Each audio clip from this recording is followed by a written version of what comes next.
Hello everyone, welcome back to my YouTube channel. Or this is a very short video in which I am going to tell you that actually what is the best way to learn AI. मेरे को बहुत सारे लोगों ने messages किए. They are asking sir कि कैसे start करना है actually AI.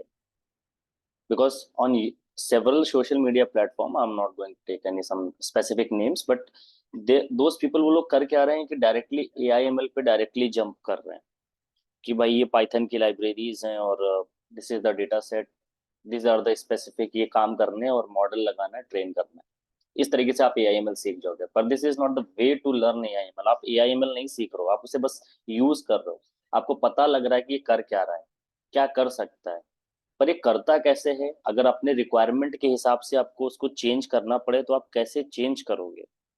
तो what is the best way to enter in the AIML real, उसमें आप कैसे एंट्री मारोगे. तो यहाँ पे दो क्वेश्चंस हैं. पहला कि कैसे करना है और कौन सा सबसे बेस्ट वे, तो वो हम समझेंगे. पहले तो समझते हैं AIML है क्या. वो शायद एक प्रीवियस वीडियो में भी मैंने समझाया AIML है क्या. वो इतनी डीप डेफिनेशन में नहीं जाएंगे हम. बस इतना समझेंगे कि जैसे हमें मालूम है कि एक ब्रांच होती है इंजीनियरिंग की, कंप्यूटर साइंस इंजीनियरिंग. हम basically did not done my BTech from CSE branch. But whatever I know about CSE, whatever I have learned in this branch, several courses and other from in IIT, NIT and self-learning based learning also. जितना मुझे पता है मैं उस base से बता रहा हूँ. Because I am from the background of purely math and physics. So what I get to know कि जो CSE branch है इंजीनियरिंग कंप्यूटर साइंस की, इसमें आप क्या करते हो सिर्फ और सिर्फ. Do not gate offend all the CSE students also कि ये क्या बोल रहे हो सर आप. पर ये मेरा पर्सनल है जो मुझे लगता है ऐसा, कि CSE ब्रांच में सिर्फ और सिर्फ आप क्या करते हो, मैथ की चीज़ों को, मैथमेटिक्स की चीज़ों को, या फिर मैथ की एक स्पेसिफाइड ब्रांच की अगर मैं बात करूँ तो स्टैटिस्टिक्स या प्रोबेबिलिटी की चीज़ों को आप कोड के फॉर्म में लिखते हो. That's it. What you do, this is a thing you do. ठीक. अगर आप मैथ से आपको क्या मिलता है, लॉजिक मिलता है. You can form logic, you can form pattern, you can know about the the way actually those numbers are evolving, कैसे काम कर रहे हैं, कैसे सिस्टम काम करता है. वो सारी चीजें आपको मैथमेटिक्स से पता चलती है. स्टैटिस्टिक्स से आप large number of data set, मतलब जिसमें आपके पास बहुत सारी वैल्यूज है, उनके ऊपर आप कैसे कमेंट करने हैं, उसमें क्या ट्रेंड हो सकता है, उसमें क्या पैटर्न हो सकता है, फ्यूचर प्रोडिक्शन कैसे कर सकते हो, किसी चीज को सॉल्व कैसे कर सकते हो in a very minimum amount of time. तो उसमें आप स्टैटिस्टिक्स की हेल्प लेते हो. देन यू राइट कोड, क्योंकि आप मशीन से करवाते हो, आप खुद नहीं करो. तो खुद करना होता है तो फिर मैथमेटिशियन और स्टेटिशियन की जरूरत होती है, CSE की जरूरत नहीं होती. ठीक है. पर आपको मशीन की जरूरत है कि उसी काम को सबसे बेस्ट वे में और बहुत जल्दी वे में कर दिया जाए. तो you just write in the code, give in the system configurations and made all those things, softwares and website and all those things. तो AIML भी किसकी ब्रांच है, CSE की ही एक तरीके से आप ब्रांच बोल सकते हो. इसी से निकल के आए, because in this also you do coding all, you right code, make models, train models, get the output. यही आप इसमें भी करते हैं AIML में. पर AIML का अगर देखा जाए ना तो कोर फाउंडेशन ये दोनों है, मतलब इन्हीं पर ही चलता है, मैथ और स्टेटिस्टिक्स में. जैसे अगर मैं एक चीज बोलूं कि आपने एक वर्ड सुना होगा एल्गोरिदम. ठीक. This is a set of rule. जिसकी डेफिनेशन है कि एल्गोरिदम का होता है सेट ऑफ रूल्स होता है जो कि आपको फॉलो करने पड़ेंगे. ओके. एल्गोरिदम का बनने का बेसिक लीनियर अलजेब्रा है. लीनियर अलजेब्रा में आप सिस्टम ऑफ लीनियर इक्वेशंस बनाते हो जिनके सॉल्यूशंस खूब सारे हो सकते हैं, infinite number of solution, zero solution, unique solution. And you want that unique solution, the best solution. उसमें भी एरर कितना होगा उसके लिए ऑप्टिमाइजेशन कर दो. तो हर एल्गोरिदम का base you can assume that linear algebra. Same goes with the AIML के जो एल्गोरिदम्स हैं, मॉडल्स हैं, उनका भी बेस क्या है, लीनियर अलजेब्रा. तो अगर मैं आपसे बोलूं कि आपको AIML सीखना है तो आप 90% people what they use to do कि डायरेक्टली जंप करते हैं. Let's first learn Python, then start writing, learn about the ML algos, ML के एल्गोरिदम्स पढ़ते हैं, फिर डेटा सेट लिया और they start doing the ML practices, काम करना स्टार्ट कर देते हैं.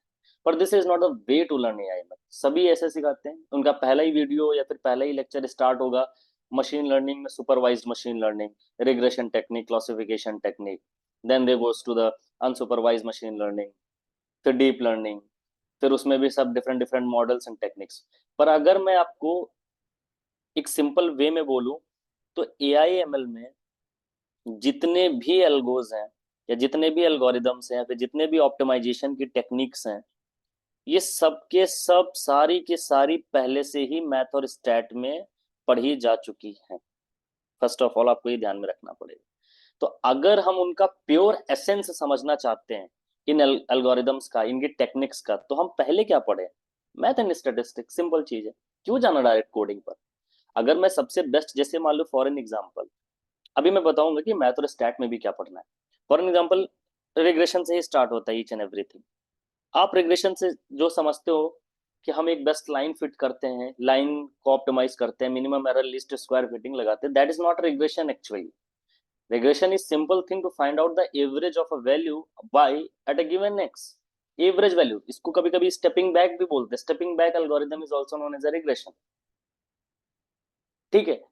तो ये अगर, और रिग्रेशन के में आप सिर्फ पुट करते हो, एक इक्वेशन बना लेते हो, मान लो दो वेरिएबल की है तो आप लिख लेते हो omega x plus b, straight line. Multiple variables हैं तो omega 1 x1 plus omega 2 x2 and so on plus b bias. पर क्या यही एक लाइन हो सकती है जो आप फिट करते हो? कोई ऐसी लाइन? तो जैसे आप अगर एक्चुअल में स्टेटिस्टिक्स में रिग्रेशन पढ़ोगे तो वहां पे एक वाई बार करके भी एक लाइन आती है, Y bar equal to R sigma X. मैं बस लिख रहा हूँ, आप बताऊंगा जब पढ़ोगे तो आपको समझ में आ जाएगा। इनटू एक्स, बायस टर्म ऐड करना, बायस ऐड करो। ये भी एक इक्वेशन ऑफ लाइन होती है जो कि सबसे बेस्ट लाइन होती है अगर आप फिट आउट करो रिग्रेशन में, जो कि उसके मीन से होके पास करेगी। वाई बार एक्स बार उसका मीन है। पूरा कहने का कंक्लूजन ये है कि जो कुछ भी आप AI ML में पढ़ते हो, तो अगर उसके प्योर एब्सोल्यूट मैथमेटिक्स अगर रिटर्न है ना, तो पहले उसको कवर कर लिया जाए, बाद में कोडिंग वोडिंग हो जाएगी। और आजकल के टाइम पे कोडिंग सीखना कोई बहुत बड़ी बात नहीं है। You have a lots of AI tool, कहीं अटकोगे वही हेल्प कर देंगे आपके। ठीक है, सीख भी लेने के बाद भी लोग उसी को यूज कर रहे हैं। आज कोई नहीं बैठता स्क्रैच से कोड लिखने के लिए, नो बडी, चाहे वो गूगल में हो चाहे कहीं पर भी। हम सिम कैन से दैट। तो क्या पढ़ें सर? तो ये तो क्लियर हो गया कि हमें पहले क्या कवर करना है, मैथ एंड स्टैट। ठीक। तो मैथ के, आप कहोगे सर मैथ में क्या पढ़े, सारी मैथ पढ़ डाले? नहीं, सारी मैथ नहीं पढ़नी। तो if you want to become perfect for AI ML, I am not saying that for everything, because nobody can become perfect for everything. किसी को कुछ नहीं आता, किसी को सबको सब कुछ आता है, ऐसे आप समझ सकते हो। ठीक है। तो परफेक्ट फॉर, अगर मैं बोलूँ AI ML के लिए आपको अच्छा बनना है, you have to be strong, तो आप इन मैथमेटिक्स, तो आपको कुछ मैथ के कॉन्सेप्ट्स आपके क्लियर होने चाहिए, जिसमें सबसे पहले पढ़ते हैं लीनियर अलजेब्रा, एसेंस। ठीक। आप लीनियर अलजेब्रा को पहले समझो कि कैसे किसी प्रॉब्लम को इक्वेशन के फॉर्म में लिख के उसका सॉल्यूशन निकाला जा सकता है यूजिंग सम मैट्रिसेस। मैट्रिक्स क्या होता है? तो लीनियर अलजेब्रा में पीपल पहले पढ़ता है पहले सेट्स पढ़ते हैं, सेट्स क्या होते हैं, हाउ व्हाट आर सेट, फिर मैट्रिक्स पढ़ते हैं, फिर वेक्टर्स पढ़ते हैं, फिर टेंसर्स पढ़ते हैं, फिर सिस्टम ऑफ लीनियर इक्वेशंस पढ़ते हैं। इतने टॉपिक्स तो कम से कम आप लीनियर अलजेब्रा में कवर करो। मैट्रिक्स पढ़ो, डिफरेंट टाइप्स ऑफ मैट्रिक्स पढ़ो, उनकी प्रॉपर्टीज को पढ़ो कि एक मैट्रिक्स को दूसरे मैट्रिक्स से मल्टीप्लाई कैसे करेंगे, आइगन वैल्यूज क्या होते हैं, आइगन वेक्टर्स क्या होते हैं, how they can interact, vectors क्या होते हैं, टेंसर्स क्या होते हैं। क्योंकि आप बाद में नाम सुनोगे, डीप लर्निंग में एंट्री मारोगे तो टेंसर आ जाएगा, आप दिन से बोलोगे यार सर ये टेंसर क्या है, फिर वो थोड़ा बहुत समझ लोगे टेंसर ये होता है, विजुलाइज कर ही नहीं पाओगे टेंसर को। मैं ऐसा कह सकता हूँ 90% of CSE student can not visualise tensors. Actually वो टेंसर की रैंक जो समझते हैं और जो एक्चुअल टेंसर की रैंक होती है, दैट इज टोटली डिफरेंट। उनको लगता है कि वो रैंक दूसरे, वो जो टेंसर की रैंक पढ़ते हैं, that they called in terms of dimensions, वो डायमेंशन के टर्म में समझते हैं, पर एक्चुअली में डायमेंशन के टर्म में रैंक नहीं होती है, रैंक दूसरी चीज होती है टोटली। तो अगर आपको प्योर समझना है तो आप प्योर मैथमेटिक्स पढ़ो, कोई किताब उठा लो। मैं तो, आप लीनियर अलजेब्रा की बेस्ट ऑफ बेस्ट बुक उठा सकते हो। नहीं बुक से पढ़ना है, आप यूट्यूब से पढ़ना चाहते हो, तो देयर आर, एक गिलबर्ट स्ट्रैंग MIT का प्रोफेसर, उनका बहुत अच्छा सा एक लेक्चर सीरीज पढ़ा हुआ लीनियर अलजेब्रा का, वो पढ़ सकते हो। NPTEL के बहुत सारे अच्छे अच्छे IIT मद्रास के, उनके लीनियर अलजेब्रा के आप सेशंस उठा सकते हो। IIT बॉम्बे और कानपुर का भी बेस्ट है, आप उनके भी उठा सकते हो। तो आप लीनियर अलजेब्रा में एटलीस्ट इतना कवर करो, then you jump upon calculus. अभी आपको ऊपर समझ में आ गया थोड़ा बहुत logic formation, you can set matrix समझ में आ गया, वेक्टर क्या होता है, टेंसर क्या होता है, लीनियर इक्वेशंस कैसे बनाते हैं किसी सिस्टम की, उनको सॉल्व कैसे करते हैं, फिर उनका सॉल्यूशन कैसे निकालते हैं, सबसे बेस्ट सॉल्यूशन कौन सा होगा, कैसे निकलेगा और कौन सा होगा, ये सारी चीजें आपको ऊपर कवर अप हो गई। ठीक है, now you come to the calculus. Calculus में आप एक्चुअल में चीजों को सॉल्व करते हो by using some integration and differentiation properties. तो कैलकुलस में आप कम से कम पहले तो डेरिवेटिव्स को समझो, लिमिट को समझो, लिमिट कॉन्टिन्यूटी एंड डिफरेंशियबिलिटी बहुत छोटे क्लास में भी पढ़ाया जाता है, इसको समझो, पार्शियल डिफरेंशिएशन समझो, फिर वेक्टर डिफरेंशिएशन समझो। अब एक चीज मैं बताता हूं, मैंने देखा है कि लोगों से अगर मैं, उनको डेरिवेटिव निकालना आता है, they can find out the derivative D by D X, okay no problem, they can find out the limit.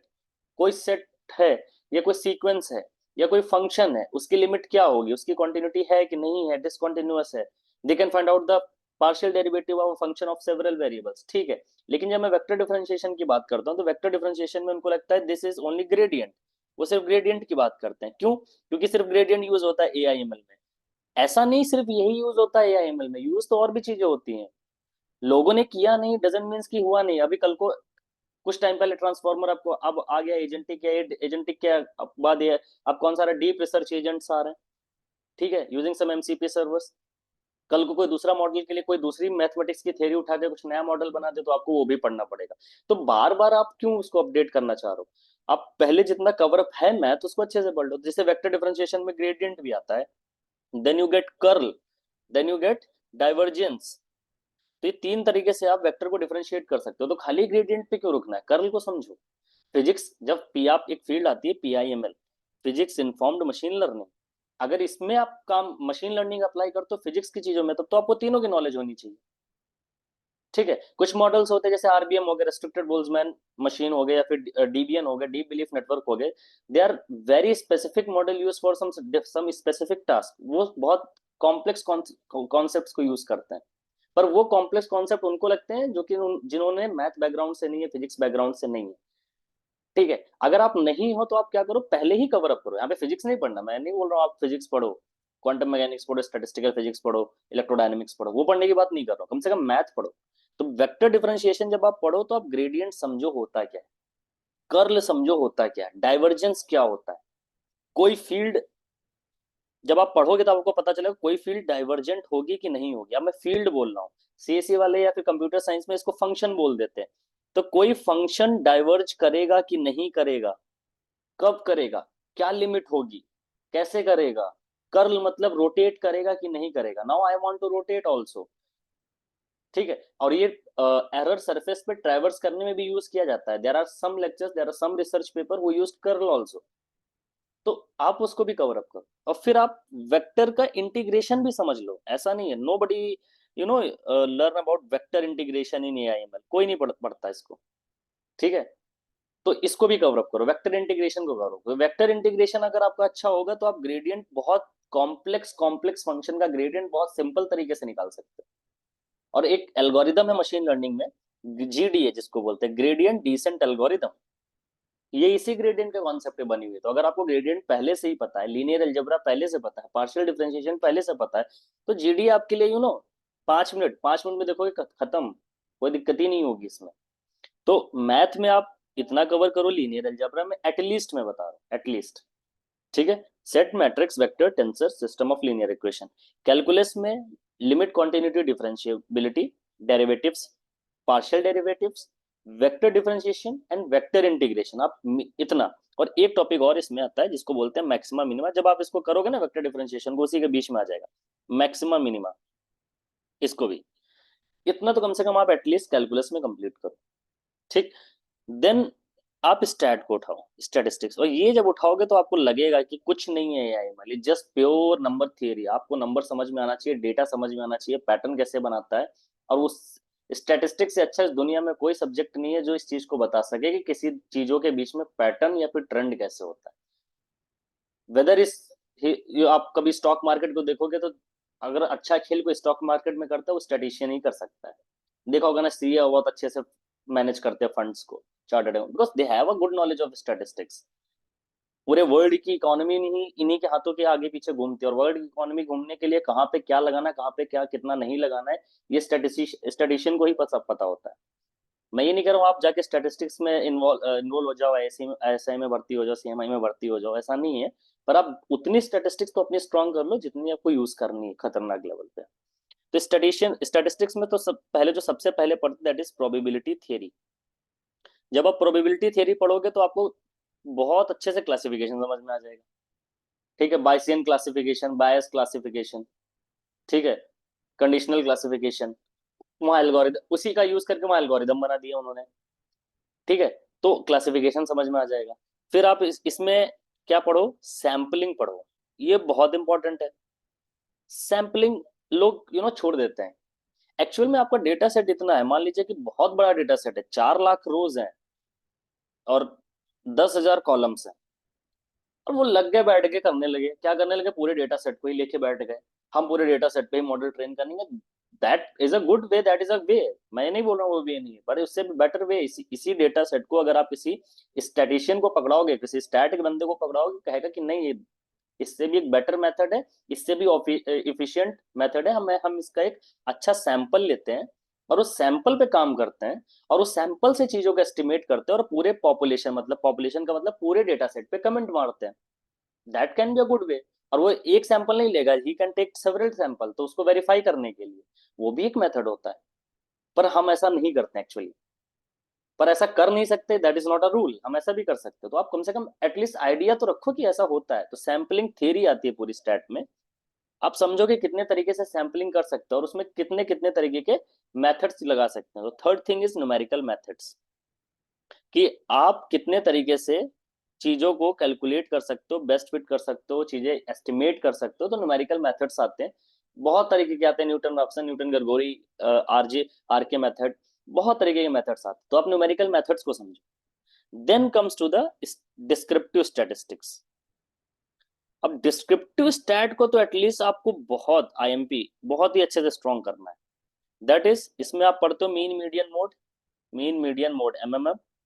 Then you go with the diversion dispersion sorry, जिसमें आप वेरिएंस के बारे में पढ़ते हो, स्टैंडर्ड डिविएशन के बारे में पढ़ते हो, और को रिलेशन के बारे में पढ़ते हो, को वेरिएंस के बारे में पढ़ते हो। ये बहुत इंपॉर्टेंट है। किसी भी एमएल के बंदे से उठा लोगे, उसे जैसे आप को रिलेशन को बोलेगे वो तुरंत बोलने लगेगा, नहीं चलो चलो हाँ हाँ हिट मैप को रिलेशन फंक्शन बनाते हैं, मैट्रिक्स बनाते हैं।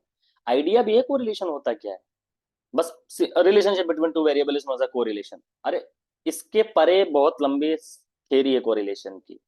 You have to find out the correlation between two variable. जो कोरिलेशन निकाला है वो भी सही है कि नहीं, उसमें भी एरर है कि नहीं, उस एरर को कैसे ऑप्टिमाइज करेंगे, कोफिशिएंट डिटर्मिनेशन क्या होता है, एलिनेशन क्या होता है, रैंक मेथड क्या होती है, कि कार्ल पियर्सन कोफिशिएंट सबको मालूम होता है। मैं उन नाम ले रहा हूँ, जब आप पढ़ोगे तो आपको आइडिया हो जाएगा।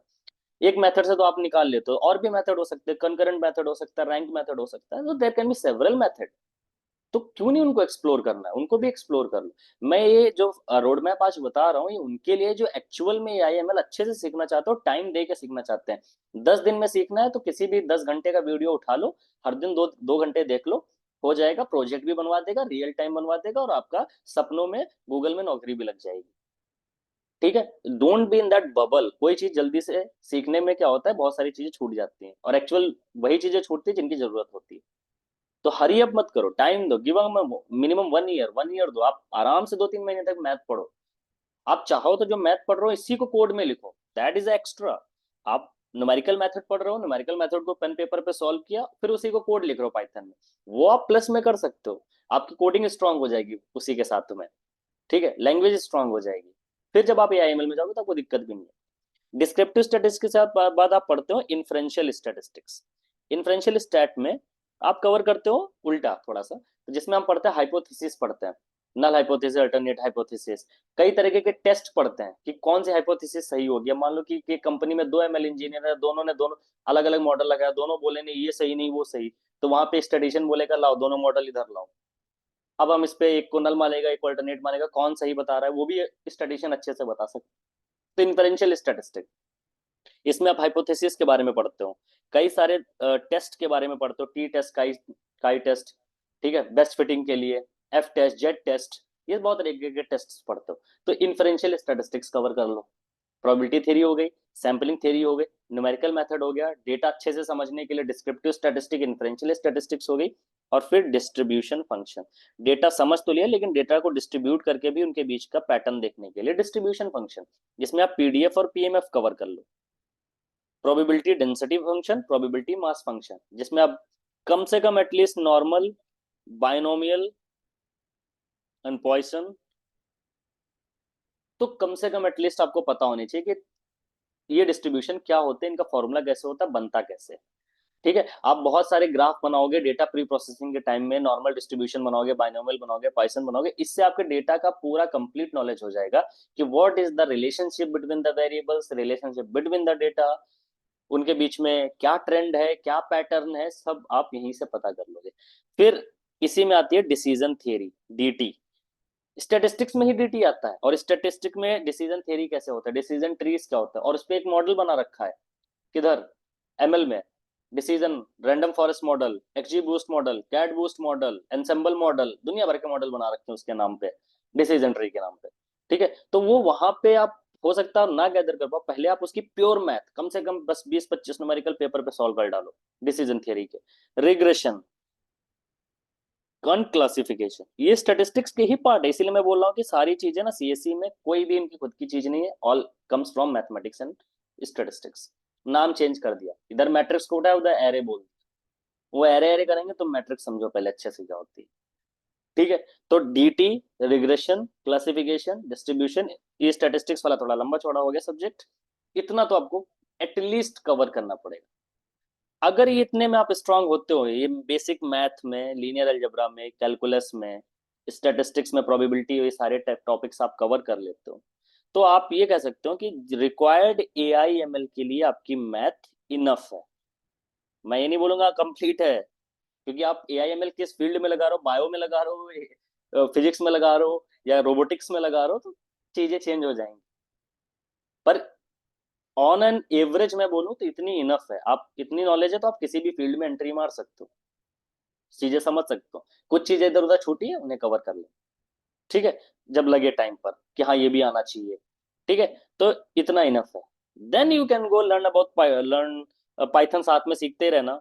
ठीक है, और फिर आप पाइथन की लाइब्रेरीज पे कवर करो, नमपाई, पांडास, मैटप्लॉटलिब, सीबॉन्ड, ये तो बेसिक लाइब्रेरीज कवर करो इन्हीं को समझने के लिए, ऊपर की मैथ और स्टैट को।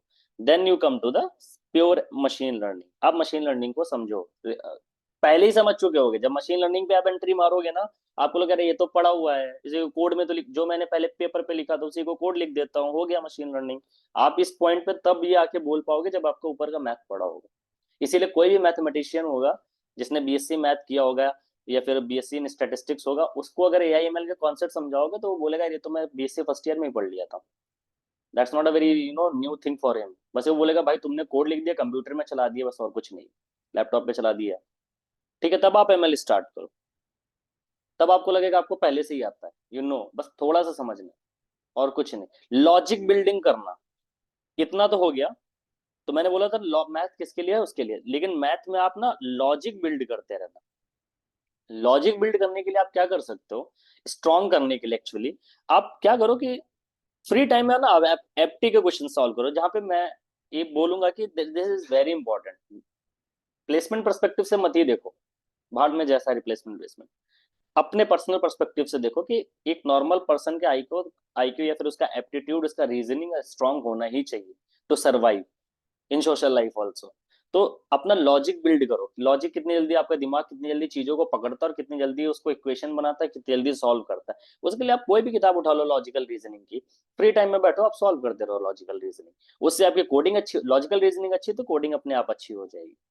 ठीक, मैथ अच्छी हो ही गई है, then you can jump to upon AI ML. और मैं एक बात बोलूं कि एआई एमएल में एक चीज याद रखना, मैंने बहुत लोगों को देखा, दे directly jump upon two generative AI, चल भाई जनरेटिव एआई सीखते हैं, चैट जीपीटी बनाएंगे, क्लॉड बनाएंगे, जेमिनाई बनाएंगे, आजकल ट्रेंड चल रहा है जेमिनाई पे, जेमिनाई पे। भाई वहां मत जाओ डायरेक्टली, वो सीधा स्टार्ट करते हैं कि चलो भाई मैं ट्रांसफॉर्मर मॉडल से स्टार्ट करता हूँ, या एलएसटीएम जीआरयू ये सब पढ़ता हूँ। ठीक है, अरे वहां क्यों जा रहे हो, वो भी किससे बने हैं, उनका सबका बेस क्या है, मशीन लर्निंग। तो first start with the machine learning, directly मत जाओ। अभी एआई को ना बेबी फेज में, बड़ा होने में बहुत टाइम लगेगा, तो इतना टेंशन मत लो कि एआई बहुत भागा जा रहा है। अभी अगर तुमने सीखना शुरू कर दिया, you are the best time, तुम जो इन्वेस्ट कर रहे हो आर्टिफिशियल इंटेलिजेंस एरा में। ठीक है, तो इसमें डायरेक्टली नहीं जाना है जनरेटिव एआई में। आप एमएल सीखो, देन डीप लर्निंग सीखो, डीएल सीखो। तो मतलब इसीलिए कोर्स बनता है एमएल प्लस डीप लर्निंग का।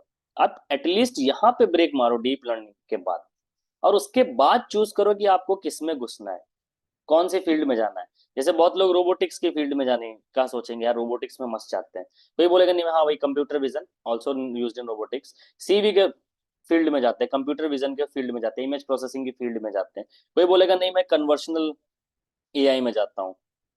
कन्वर्सनल एआई का मतलब ही चैट जीपीटी वगैरह, जिसमें बातचीत हो सके, चैट बॉट हो, ये हो, और आपका को।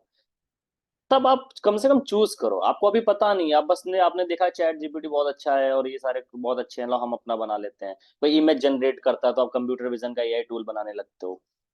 वर्क फ्लोज की टेंशन मत लो, डिप्लॉयमेंट की तो टेंशन मत लो। आजकल इतना ज्यादा सिंपलिस्टिक हो गया है कि लिटरली मैं बता रहा हूँ कि किसी भी वर्कफ्लो को पढ़ने में आपको सिर्फ और सिर्फ एक दिन का, वन डे का टाइम लगेगा। चाहे वो कोई भी वर्कफ्लो, एमएल फ्लो हो, एनीटेन हो, या फिर अपाचे या फ्लो अपाचे का हो, कोई भी वर्कफ्लो हो, आप वो आराम से डिप्लॉयमेंट पे बाद में जाना। डिप्लॉय करना ही क्यों है अभी? You are not in the company sitting लो लेट्स डिप्लॉय इट। पहले आप चीजों को समझो, थियरी समझो, प्रैक्टिकल करो, प्रोजेक्ट्स बनाओ। जब इतना कवर हो जाए तब डिप्लॉयमेंट पे जाना। डायरेक्टली डिप्लॉयमेंट पे जाने की कोई जरूरत नहीं, तब आप डिप्लॉयमेंट पे आराम से जाना। So I hope this is the ना very crude and the very perfect and सबसे बेस्ट वे है जो आप कैसे भी सीख सकते हो एआई।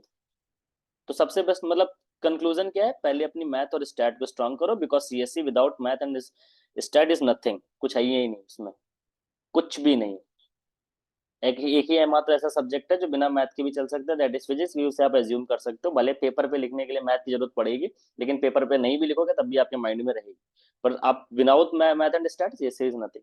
ठीक, एआईएमएल इज नथिंग। एआईएमएल तो बिल्कुल कुछ भी नहीं है बिना मैथ और स्टैट के। ऐसा कोई कॉन्सेप्ट ही नहीं जिसमें आप कोई स्टेटिस्टिक्स का कॉन्सेप्ट यूज ना कर रहे हो, पहले से पढ़ा ना हो, मैथ में पहले से सॉल्व ना हो। ठीक है, एरर का जितने भी ऑप्टिमाइजेशन टेक्निक्स हैं, जितने भी आपके फाइन ट्यूनिंग के टेक्निक्स हैं, सब के सब मैथ और सॉरी स्टैटिस्टिक्स में पहले से ही एक्सप्लेन्ड है। ये मुझे भी पहले नहीं पता था, मैंने भी ऐसे ही सीधा कोई कोर्स ले लिया, आईआईटी में कोर्सेस लिए, पढ़ना स्टार्ट कर दिया। उन्होंने सीधा मशीन लर्निंग स्टार्ट किया, ये किया, फिर Coursera and different different other platform से पढ़ा। ठीक है, सेमिनार्स अटेंड किए, वर्कशॉप्स अटेंड किए। बाद में पता चला यार I am from math background, ये तो पहले से क्लियर है, ये तो कोई दिक्कत वाली बात नहीं है। फिर धीमे धीमे मुझे लगा कि यार मैथ अगर और अच्छे से स्ट्रांग रहे ना तो कोई दिक्कत नहीं है। ठीक है, आप किसी भी फील्ड से हो, whether you are from CSC field, whether you from any other engineering field, graduate research field, BCom, BBA, सिर्फ और सिर्फ आपको माइंड में क्या रखना है यार, एक बार मैथ और स्टैट समझ लो फिर एआईएमएल में घुसना। Otherwise do not enter, do not just waste the seats, do not just wait the waiting list को बढ़ाओ मत दे फालतू। लिटरली आप आराम से सीखो, टाइम दे के सीखो। आई गारंटी यू कि आपको लगेगा कि हाँ ये सबसे बेस्ट वे था, और ऐसे ही अच्छे से सीखा जा सकता है। कोडिंग पर डायरेक्टली जंप मत करो। तो आई होप आपको समझ में आ गया होगा कि बेस्ट वे क्या है। And if you still have a doubt, put your message or whatever the doubt you are having in the comment section, I'll clarify. One thing I make you sure, do not get like offend ये CSC के बारे में ऐसा भाई जो है सो है, मानो या ना मानो तुम्हारी मर्जी, that's another thing, but this is the reality, this is how you should learn the IML. Okay, let's meet in another video. Thank you so much.